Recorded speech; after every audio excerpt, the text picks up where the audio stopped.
Përshëndetje të nderuar miq, tani pranë jush do t'sjell një histori vërtet shumë interesante dhe të çuditshme, një histori të prerë në besë. Përshëndetje për të gjithë ju.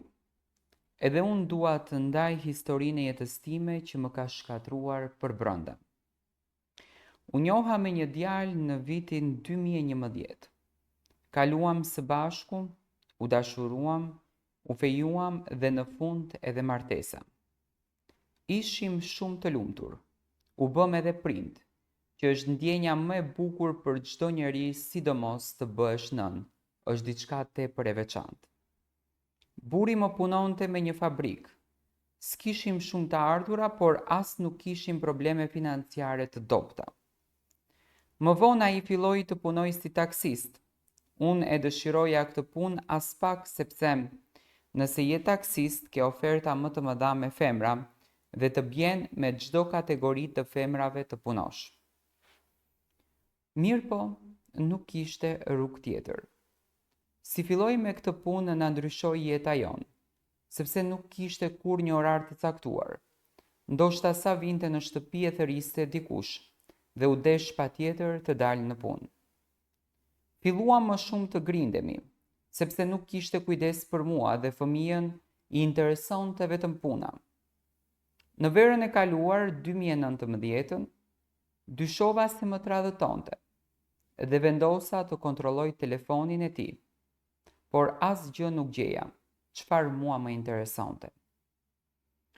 Një natë gjeta një foto te një dhomë dhe tha se e ka dërguar gabim dhe kanë kërku falje.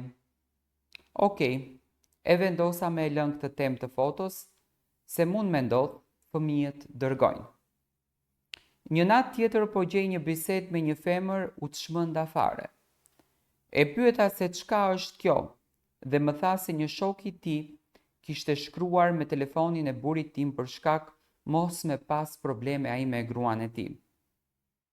Prap thash, ndoshta edhe kjo mundet të mbroj shoku shokun. Erdhi puna të pushonte. Ishim të dy në dhomë, kur po telefonon prap ajo vajzë dhe i tha se nuk mundet ma me thirr sepse ishte nisur për në mërgim, sepse ajo nuk jetonte në Kosovë. Prap u grindëm, pse ajo me të thënë ty se u nisa pse nuk e ka telefonin shoku i tij. Atë ditë unë vendosa të shkoj te familja ime dhe duke shkuar ja lypa telefonin. Kur shikoj, e kishte kontaktu me njëherë pasi ka dal nga shtëpia dhe aty u binda se kjo kishte punë me burin tim dhe jo me shokun e tij.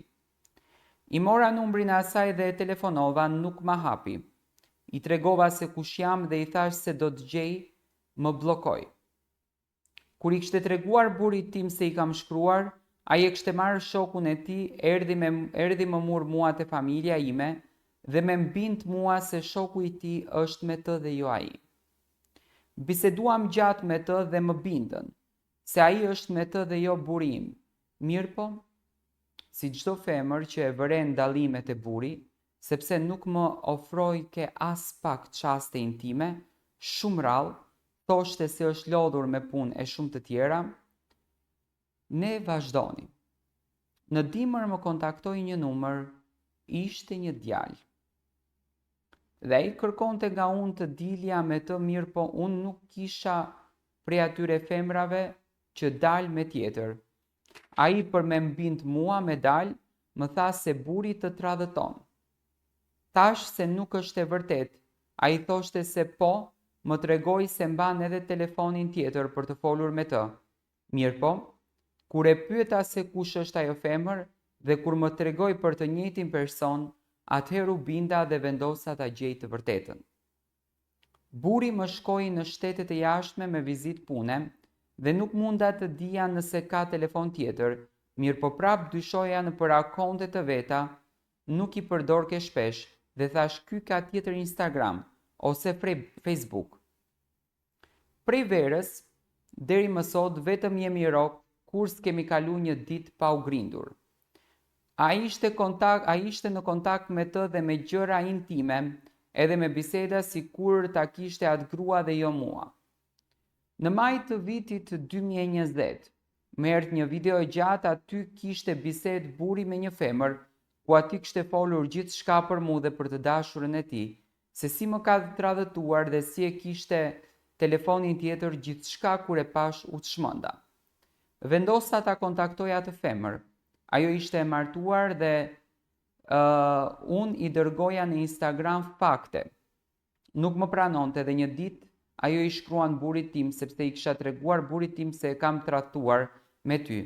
E i kemi shkatru familjet, nuk ja kam vlejt e shumë të tjera. Burri im përsëri nuk e pranon këtë gjë, se ishte ai që më thoshte se nuk më intereson çfarë ka shkruar ajo dhe gjithmonë thoshte se më don mua. Unë isha shtatzën në fëmijën e dytë dhe ishte gjithçka keq që më keq për mua. Linda dhe e ndëgjova se ajo grua është në Kosovë dhe jemi në të njëjtën komunë. I shkruajta me një Instagram fake dhe i thash se dua të takoj. Nuk i tregova se kush jam dhe u takuam, por nuk biseduam. Më vonë kemi kontaktuar me burrin e saj dhe biseduam gjatë, më tregoi gjithçka. Çka i kishte rrëfyer gruaja e tij për tradhti më vonë.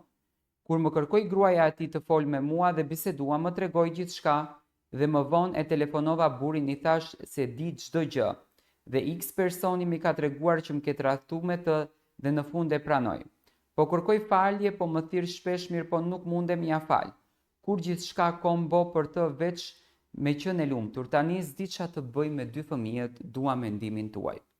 Domethënë bëhet fjalë për zonjën Julieta, e cila është një hall të madh. Disa herë radhazi e ka zënë burrin duke e tradhtuar me njerëz që ajo i ka njohur nga qyteti i saj dhe normalisht zonja Julieta ka vendosur që ta mbaroj këtë dashuri, ta mbaroj këtë dhimbje të madhe që në fakt kjo martesë po i shkakton dhe dëshiron që të nisë një jetë krejtësisht të re. Ajo ka menduar që edhe të mos e fal burrin e saj, por në mes janë fëmijët dhe nuk ka se çfarë të bëj. Dhe normalisht ka mbetur një pjesë ku dëshiron të merr mendimin tuaj. Tani, tradhtari nuk është se do ndryshon. Tradhtari tradhtin do ta bëjë gjithmonë. Unë mendoj që burrat e ulët, burrat e cekët, burrat pa nivel tradhtojnë, se nuk tradhton një burr i cili është i zgjuar, një burr i cili ka nivel mendje, një burr i cili ka arsimim. Tradhton ai i cili është në nivelin më zero të mundshëm. Dhe për këtë gjë, për mendimin tim, do të ishte e bukur që të mos vazhdonte kjo dashuri, sepse përsëri zonja Luliet do të lëndohej.